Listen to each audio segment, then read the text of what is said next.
Jesus, you're my melody and harmony. Oh, you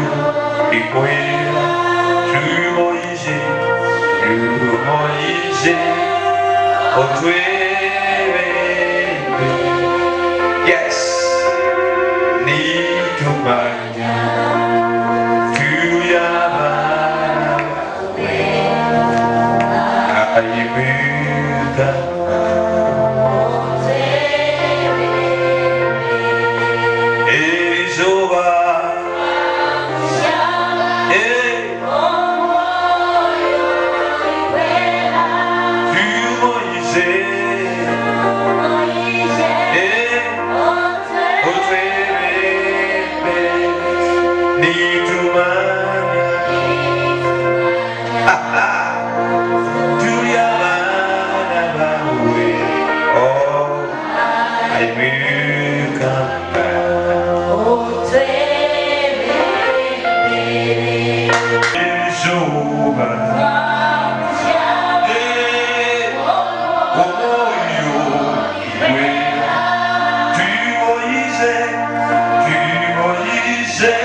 to when we trust in God. Right up in your when we trust in God. Isaiah 26 verses 34. If you are there, just say amen. Then that the righteous nation which keeps the truth may enter in. That is verse 2. Let me start with verse 1, I think. That is Isaiah 26. Let me start from the verse 1. In that day, this song will be sung in the land of Judah. Woo! We have a stronger city. God will appoint salvation for walls and bulwarks. Open the gates that the righteous nation which keeps the truth may enter in. You keep him in perfect peace. That's the word I want to go. You keep him who? In a perfect peace. In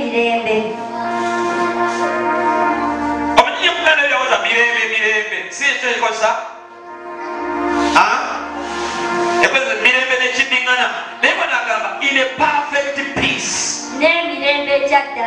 God is ready to keep you, to keep your family, to keep your house, to keep your marriage, to keep your business, to keep that you concerned before in a perfect peace.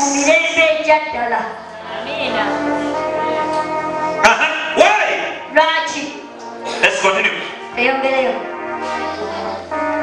You keep him in a perfect peace, whose mind is stayed on you, because he trusts in you.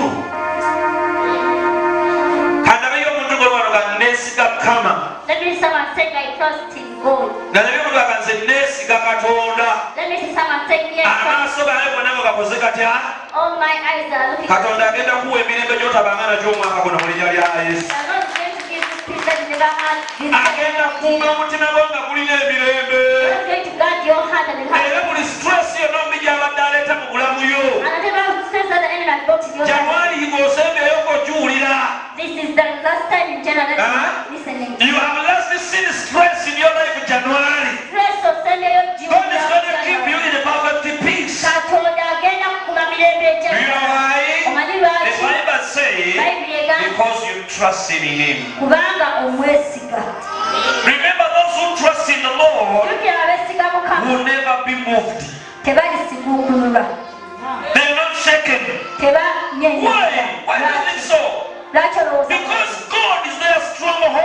kubanga Katonda ye pati yabwe yalanga obwesige bwabwe. Kanani yako neighbor. My neighbor. Those who trust in the Lord, they will never be moved. Because God is their stronghold. Now here it says, because you trust in me, I'll keep you in a perfect peace. Let me tell you something. What you need in life is the peace of the Lord. Doesn't matter how big the house you're sleeping in is. When you don't have peace. Doesn't matter how financial your account is. When you are not peaceful. What do you need much? To enjoy all the resources that God puts in your hands. It's the peace of the Lord. Let me repeat it. What you need is not getting married to a rich man. Not getting married to a prominent person. To a famous person. What you need is somebody who's going to give you peace. You don't know what I'm saying. Let me talk to my interpreter. What you need is somebody who's going to give you peace. You don't need a big business. And you have so many branches of businesses. No. What you need is a business that can give you peace. You work with peace. Then you look good.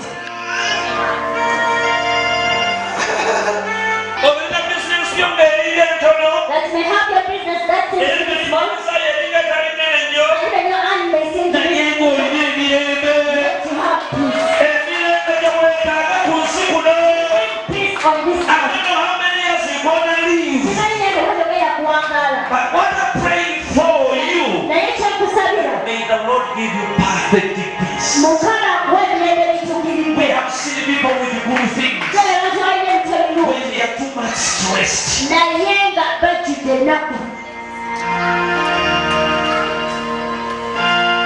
They don't rest. They don't sleep. Why? They want to make a church. So they are misery out of peace. Don't force me to go at the speed you want.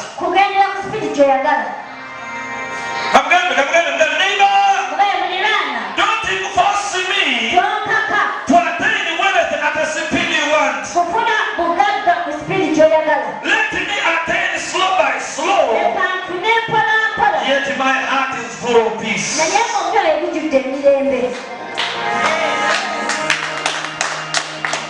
Hallelujah. Amen. This one says, He will give you perfect peace. I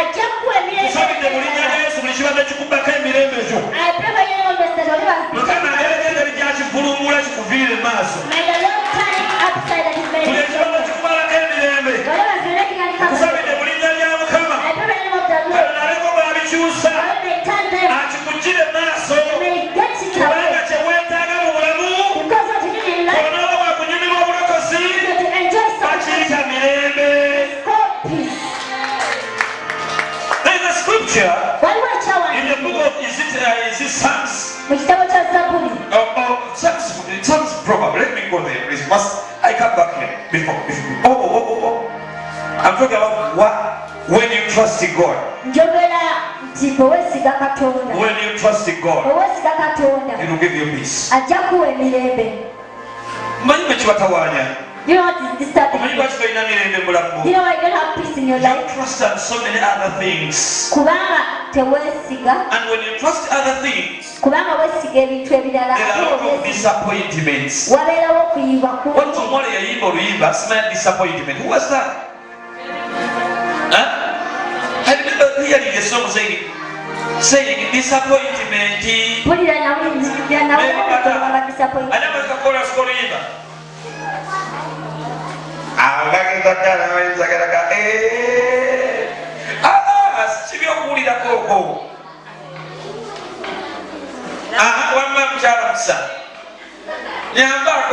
We are preaching, okay? You are not singing for us. We are preaching. There's something I want to communicate to these people. Go ahead.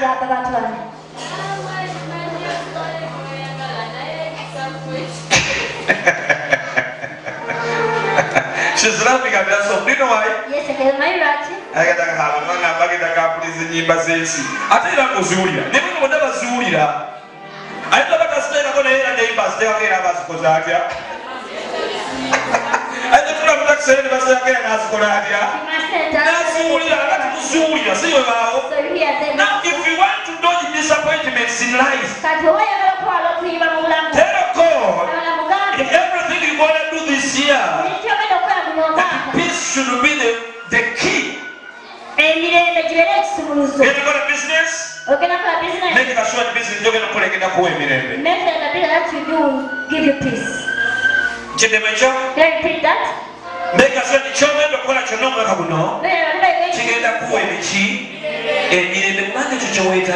It will give you peace because that's what you need.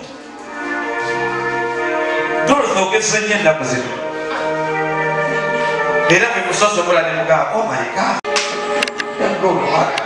I remember the people who were with you there. So I think it is you and Cora. It's amazing. They were many. There was so many who were my friend. It's amazing. There is a reason. There's a reason. And Susie is following me very much on Facebook. Oh my God, she comments on every post I put in there. Tap that you are busy here. This is where we are. Slow but sure. Slow but what? Do you know why? We want peace. We want peace. There's nothing bad like having stress. Then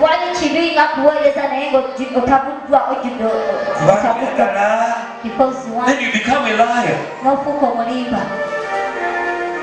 You become a liar. You end up fidgeting things out.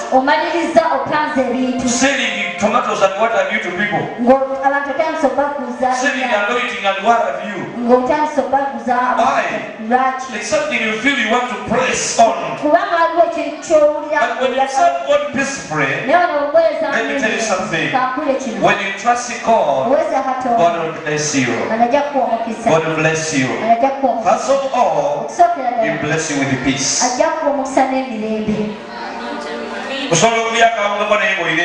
You can negotiate, you have peace. Then you find someone eating meat while crying. So may God give you peace in the name of Christ Jesus.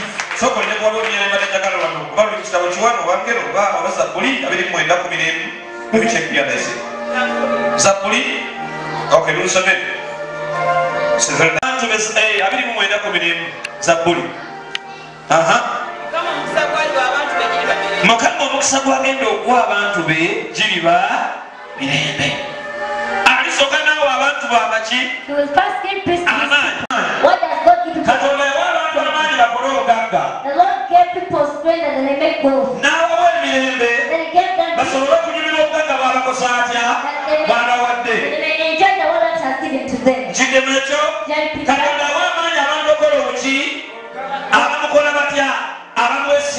The Lord gives power to people.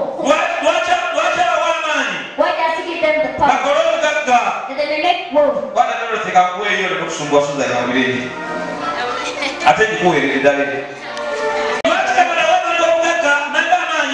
Why does God give people power? He will give them power. And they make wealth. So the one that you need God is that you may enjoy it. It's so easy to have wealth. Then don't enjoy it. Why people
peace.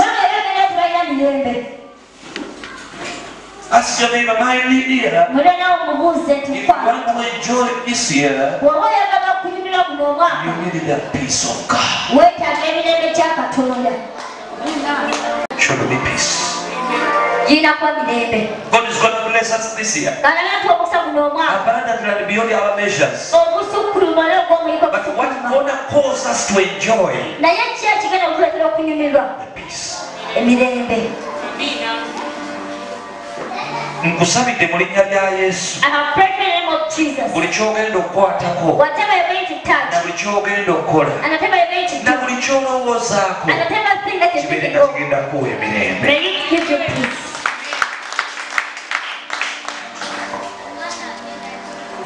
Kibeere nga kigenda kuwa emirembe kubanga ku nsi tomanyi myaka gy'ogenda kumala. Let us think that you have entered into a relationship. And the relationship you are entering into as Christians, a lifetime. And you have entered into a stressful relationship.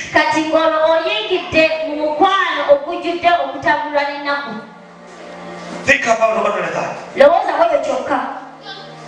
When will you laugh? When will you be happy? When? I'll give power to my people. And the blessing I'll give them will be peace. Why do you think that the blessing that God wants to give man is peace? Because He knows without peace you are unhappy. And remember, the joy of the Lord is our strength. Now without peace there is no joy. That means we have no strength. We are so weak.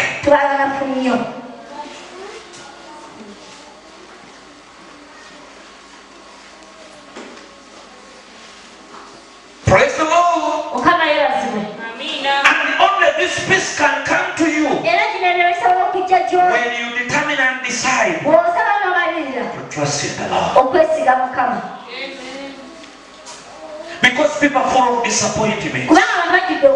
It's only God who will never disappoint us. Romans 5:5 he says, hey, the hope of God does not disappoint.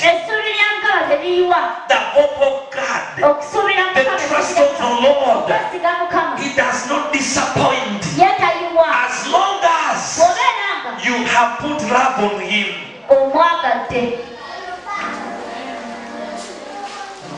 That is Romans 5:5.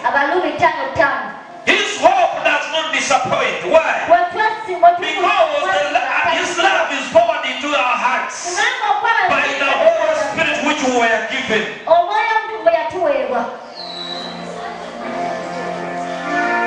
Are you tired of disappointments? Put your trust in the Lord. He will give you the peace you need. And I believe each and every one of us, that's what we need. The peace. You can eat kawunga ni mukene. No nyirira. When you have peace.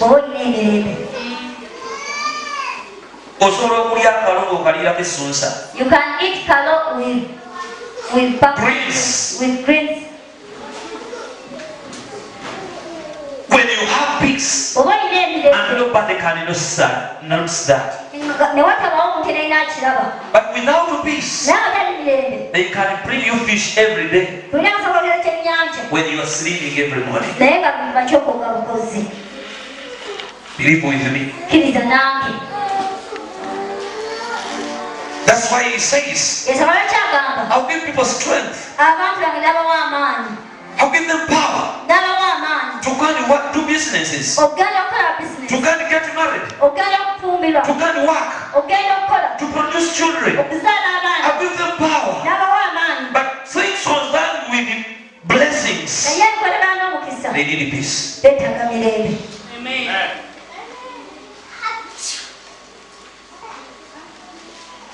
Should I mention?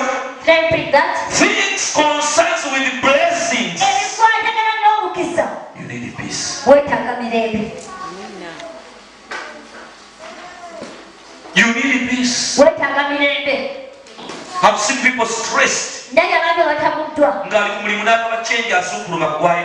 When he's at work, at the workplace, then he gives extra change. Then you ask what's wrong with him. Why has she given me more money more than what I have given her? Because her mind is not settled, it's not there.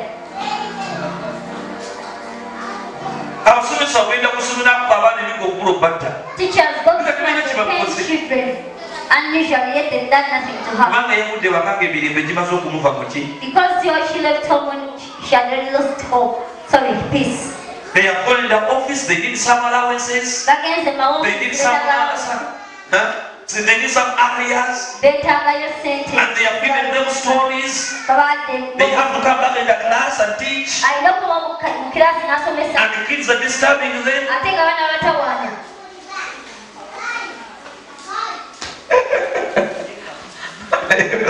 Praise the Lord.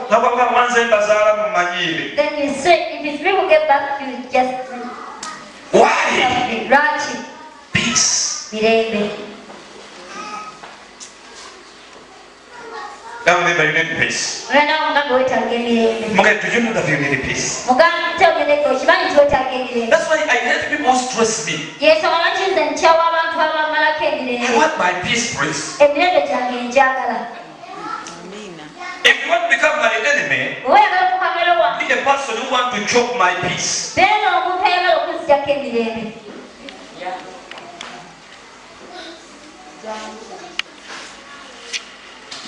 a person who wants to take away my peace. I don't care how related we are. You become my enemy.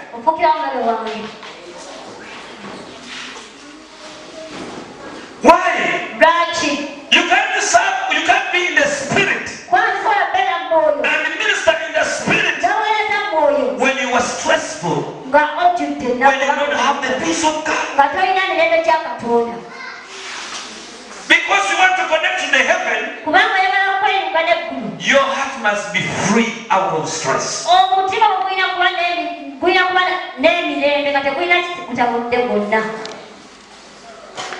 Hallelujah. Amen. Praise the Lord.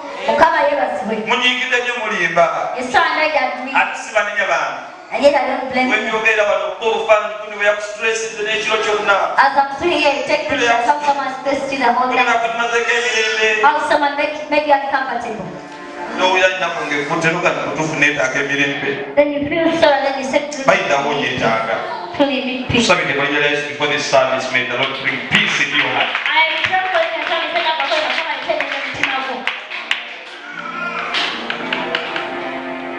You need peace.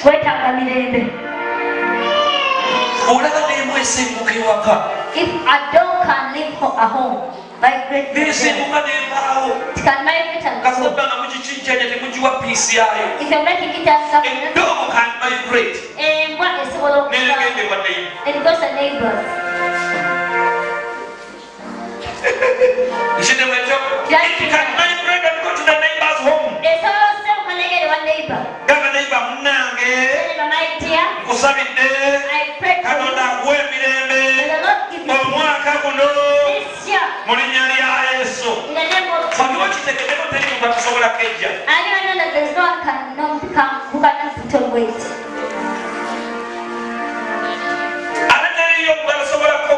And there is no one who cannot lose weight. If we want to sleep in just 2 weeks, just marry a wrong person.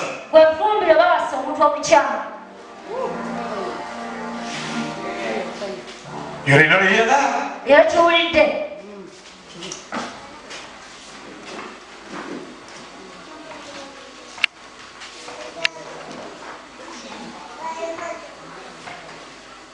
Just get married to somebody who is wrong. Then he begin to stress you. Takes away your peace. Within a few days. What is making you lose your weight? I don't know. Everyone is telling them lost weight and they also feel that. You know, women always have big. When their bums lose, you find her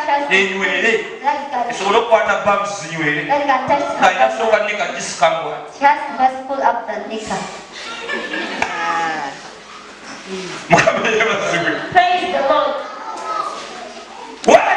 Right. Because there is no peace. There is no peace. But when peace comes, oh my God, you find that chicks gaining weight. Then you say, I go make a woman who had long cheeks. Well, why she get the big cheeks? So this is what the Lord says. Because you trust Him, He's going to give you peace.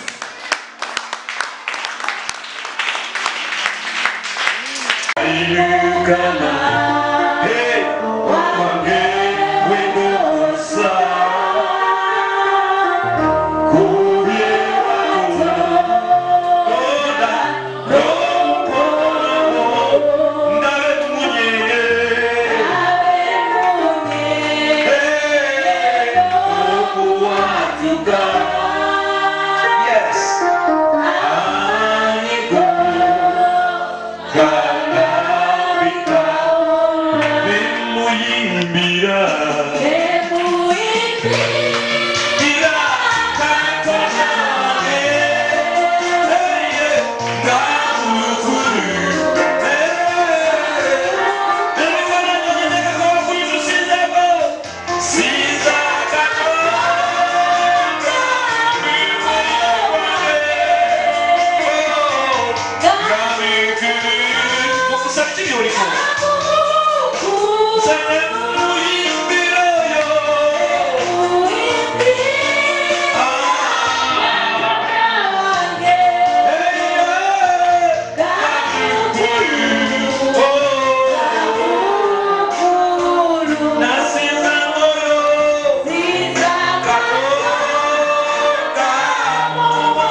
They don't know what is next after today. They don't know what is next after this month. They even have rent to pay. It's my humble prayer. Give them peace that surpasses generations.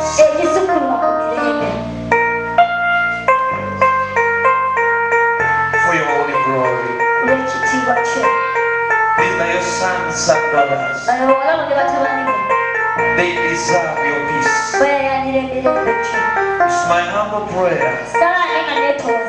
Give them peace in their heart, peace in their mind, peace in their homes, peace at their places of work, peace in their families, peace in their marriages, peace, my God, that surpasses generations.